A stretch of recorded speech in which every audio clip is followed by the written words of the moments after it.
Before we start, I want you to do something strange. Don't touch your phone for the next few minutes. Sounds easy, right? Then why did some of you just think about checking your notifications?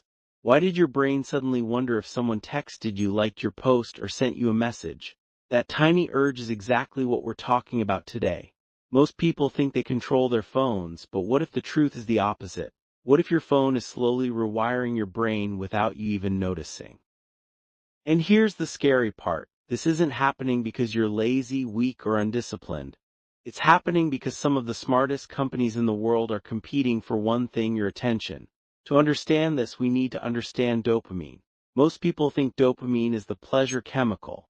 That's actually wrong. Dopamine isn't about pleasure. Dopamine is about anticipation. It's the chemical that whispers, maybe the next swipe will be interesting. Maybe the next video will be better. Maybe the next notification will change everything. Imagine a hunter thousands of years ago searching for food. If he found berries in one bush, dopamine encouraged him to keep searching because there might be even more food nearby. This system helped humans survive. But today your brain is using the same ancient mechanism on TikTok, Instagram, YouTube Shorts, and endless scrolling feeds. The problem isn't that your brain changed. The problem is that technology learned how your brain works. One of the rare insights that top psychologists understand is that modern apps are not competing against each other. They are competing against your nervous system. Every vibration, notification, and red icon is carefully designed to trigger curiosity. Why are notification badges red? Because red naturally signals urgency and danger. Why does social media use infinite scrolling? Because your brain hates endings. When there is no stopping point, your mind keeps searching for the next reward.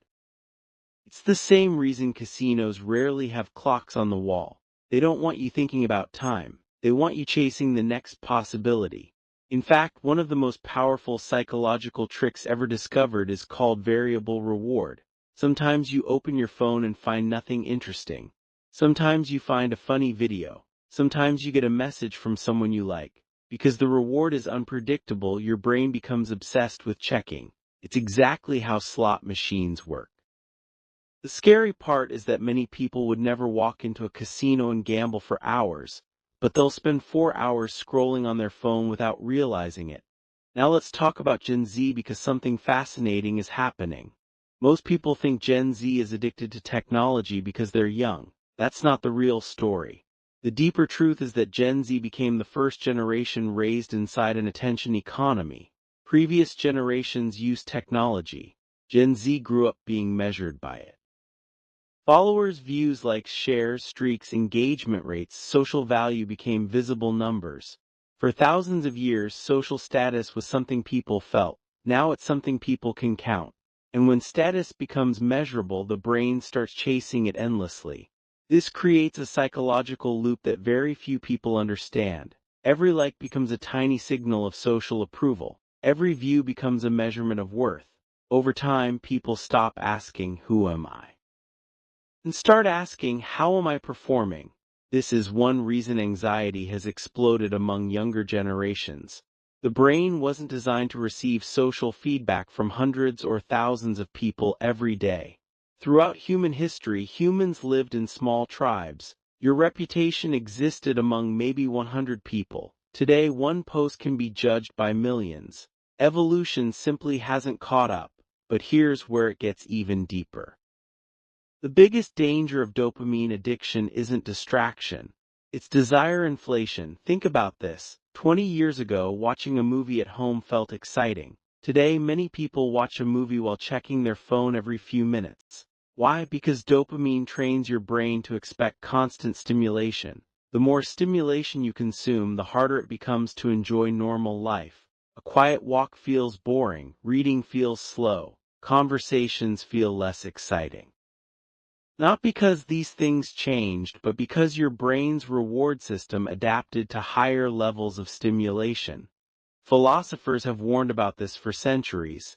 They didn't call it dopamine addiction, but they understood the principle. The ancient Greeks believed freedom wasn't doing whatever you wanted. Freedom was being able to control your desires. If something controls your attention, it controls part of your life.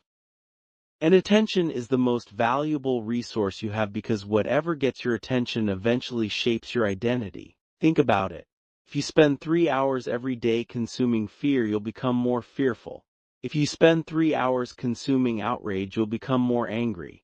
If you spend 3 hours consuming comparison, you'll become more insecure. Your attention is not just what you focus on, it becomes what you become. Economists understand something similar. In the industrial age, companies fought over natural resources. In the information age, companies fight over human attention. Oil powered the last century. Attention powers this one. That's why some of the richest companies on earth are built around keeping your eyes on a screen for just a little longer. But here's the good news. Your brain is incredibly adaptable. The same brain that learned dopamine addiction can also learn dopamine balance.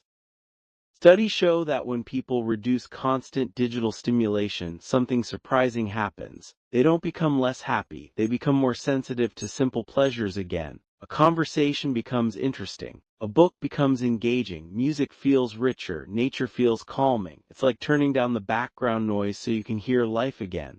And here's a final thought that most people never consider. The opposite of dopamine addiction isn't boredom. The opposite is meaning. When people have a strong purpose, a meaningful goal, deep relationships, and something bigger than themselves to pursue, they naturally become less dependent on constant digital rewards. Because real meaning produces a type of satisfaction that no notification can compete with. So the next time your hand automatically reaches for your phone, pause for a moment and ask yourself a simple question. Am I choosing this or am I reacting to it? That single question might reveal more about your relationship with technology than hours of self-analysis. Because the future won't be defined by who has the most information. It will be defined by who can control their attention. And in a world designed to distract you every second, attention may become the ultimate superpower.